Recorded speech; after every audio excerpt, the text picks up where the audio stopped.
خو شاوخوا 70 کاله وروسته یو نوی ځواک راڅرګند شو، د فارس امپراتوري او د هغوی عادل باچا لوی سایرس. هغه بابل ونیو او یهودیانو ته اجازه ورکړه چې بیرته خپل وطن ته لاړ شي، خپل عبادت ځای بیا جوړ کړي او همداسې وشول. دویم عبادت ځای جوړ شو. یهودیانو فکر وکړ اوس به ژوند آرام شي، خو تاریخ لا پای ته نه ورسېدلی. یو بل لوی فاتح راغی، سکندر اعظم، او وروسته رومي امپراتوري راغله. د رومي امپراتوري تر سیوري لاندې یهودیان په سختو شرایطو کې ژوند کوه، درنې مالیې، ظلم او د ازادۍ نشتوالی. په همدې تیاره فضا کې یو ماشوم وزېږېد، حضرت عیسی علیه السلام. عیسی علیه السلام خلکو ته نوی پیغام راوړ، مینه، بخښنه، ورورولي، انسانیت. هغه د مظلومو او بېوسو خلکو لپاره هیله شو. خو هر رڼا خپل مخالفین هم لري. د هغه وخت ځینو سختدریځو مذهبي مشرانو داسې ښکاره شوه چې دا نوی پیغام به د هغوی واک او دودونه له منځه یوسي. سیاسي او مذهبي ټکر رامنځته شو او بالاخره رومیانو حضرت عیسی علیه السلام ونیو او غوښتل یې چې حضرت عیسی علیه السلام په صلیب یعنې دار وځړوي. خو الله تعالی د هغوی په قوم کې یو سړی د حضرت عیسی علیه السلام په شکل جوړ کړ او عیسی علیه السلام یې اسمان ته ژوندی پورته کړو. نو دوی همدغه کس ووژه، خو وروسته دغه کس د وژل کېدو نه دوی په شک کې شو. که چیرې موږ حضرت عیسی علیه السلام وژلی وي نو زموږ کس څه شو، او که چیرې مو خپل کس وژلی وي نو عیسی علیه السلام څه شو. دا پیښه یوازې همغه وخت ختمه نه شوه، بلکې د راتلونکو زرګونو کلونو لپاره د یهودیانو پر برخلیک سیوری وغوړاوه. کله چې عیسویت په نړۍ کې خپور شو، ډیری خلکو یهودیان د حضرت عیسی علیه السلام د مرګ مسؤل بلل او همدلته د نفرت یوه اوږده کیسه پیل شوه. یهودیان هر ځای کې سپکېدل، ځورول کېدل او حتی وژل کېدل.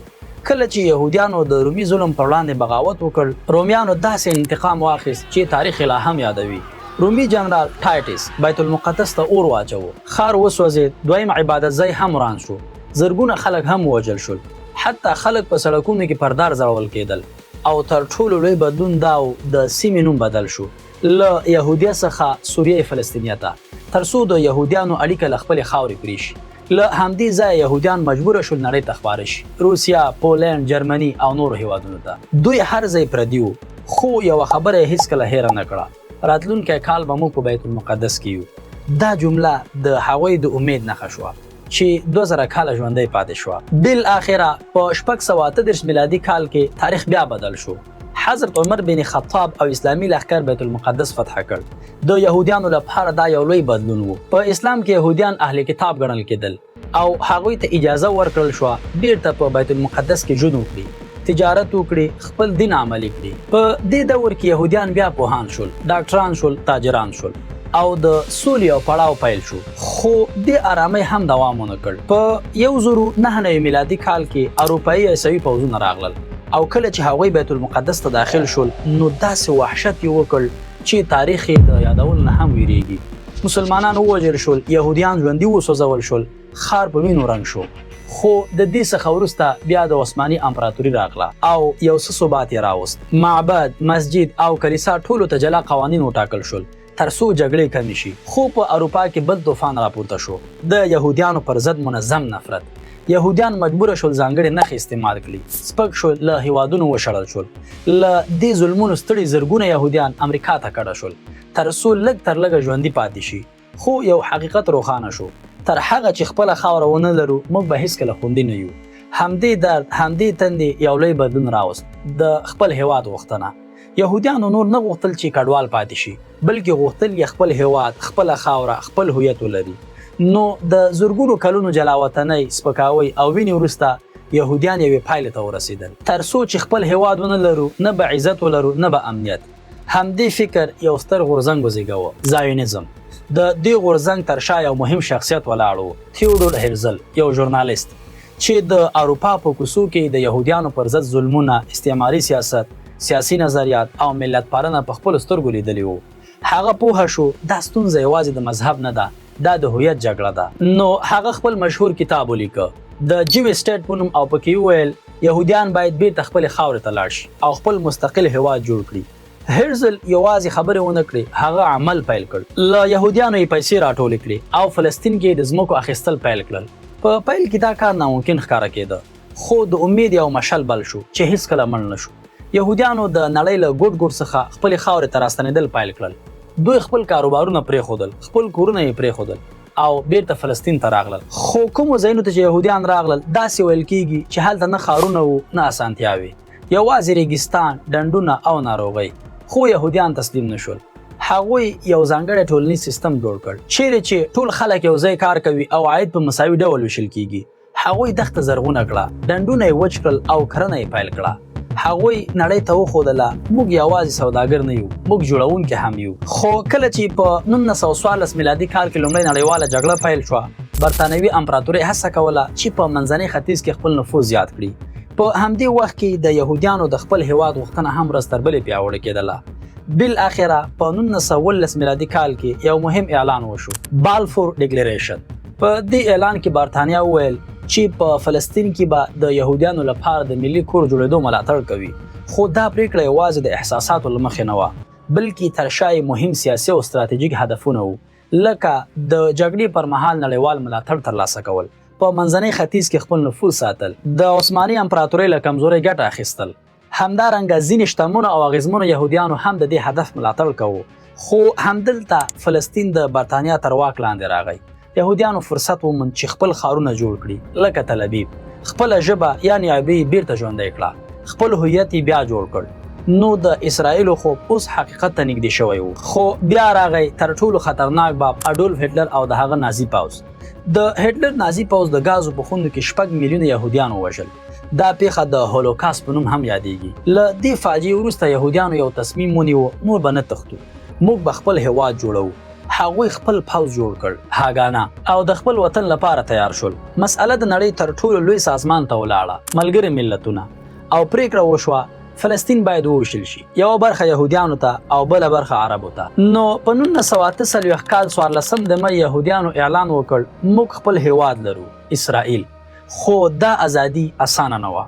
یوازې په یوه ورځ باندې 15 عربي هیوادونو پر اسرائیلو برید وکړ، مصر، اردن، سوریه، لبنان او عراق. اسرائیلو لږ پوځ درلود، کمې وسلې، خو یو فکر یې درلود، د بقا لیونۍ اراده.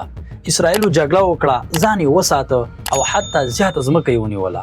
خو یاد دې وي چې د دې بریا تر شا د لویدیځو هیوادونو سیاسي، اقتصادي او پوځي ملاتړ هم ورسره و. دا نړۍ ته یو پیغام و، موږ به نور له نقشې نه ورکېږو. خو تاریخ تل دوه مخونه لري. همدلته بیا د 1948 کال جګړه د فلسطینیانو لپاره لویه تباهي وه. شاوخوا 7 لکه خلک بې کوره شول.